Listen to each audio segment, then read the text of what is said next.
G'day, it's Wayne from Oz Clipper and Scissor again, and my little offsider Bobby, putting another video together for you. We hope you enjoy it. Thank you. In this short video, we'll show you how to identify the typical telltale signs that your blades are starting to wear and may consider arranging some replacements. We have two blades here. This is an old one of our blades. You can see it's still got our old business name Central Coast Clipper and Scissor stamped on that one. This one is the worn blade. We'll show you as a reference, and as a comparison we'll use our similar sized number 5 Oz Clipper blade that we have, which is basically a new blade.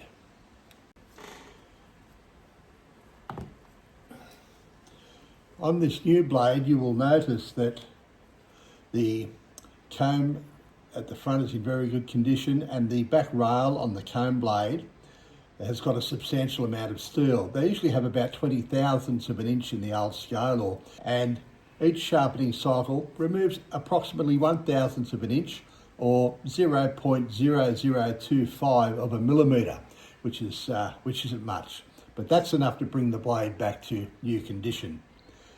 Now, consequently, looking at the worn blade here, you can see a big difference. You might see the discoloration on the back of the blade here.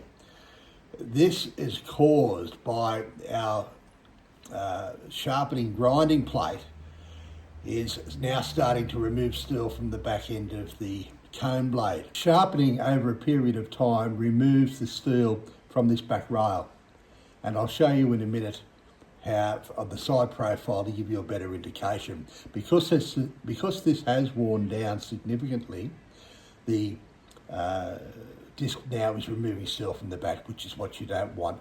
The blade is now sitting too flat on the comb and not cutting effectively, or won't cut effectively.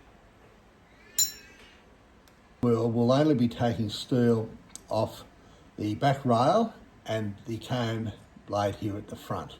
So you can see there's no actual removal of steel from the base of the blade, so there's still plenty of life in this clipper blade, as you can see here.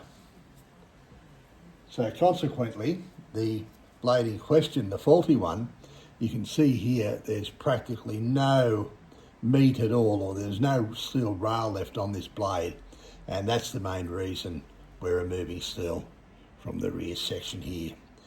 So I hope that gives you a bit of a guide as to what to look for. You don't have to have these blades taken apart. Quite often you can see how it's wearing with the blade when it's put back together. In fact, I'll show you a quick look at this blade when it's reassembled to show you how easy it is to pick when they're starting to wear.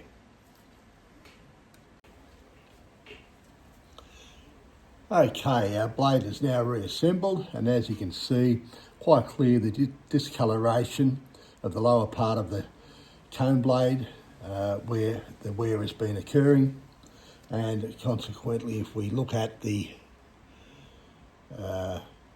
rail in the centre, it's absolutely missing totally. So these are the two. There's just a little bit left on this one here, but not much. So you can see quite clearly how to identify when your blades are nearing replacement. We also carry a full range of blades from size 2 all the way up to size 50 in standard, and also wide blades. So feel free to jump onto our website, have a look at our shop. If you need any replacements, by all means give us a call. Thank you. We hope that information was helpful for you. If you have any topics or subjects you'd like us to try and cover in our video series, feel free to contact us. Best email for me is wayne@ozclipperandscissor.com.au, and our website, of course, ozclipperandscissor.com.au, and our shop is 24 hours, 7 days a week. Of course, if you require any equipment, feel free to jump on there and have a look. There may be something here we can help you with. All the best for now. Have a great day.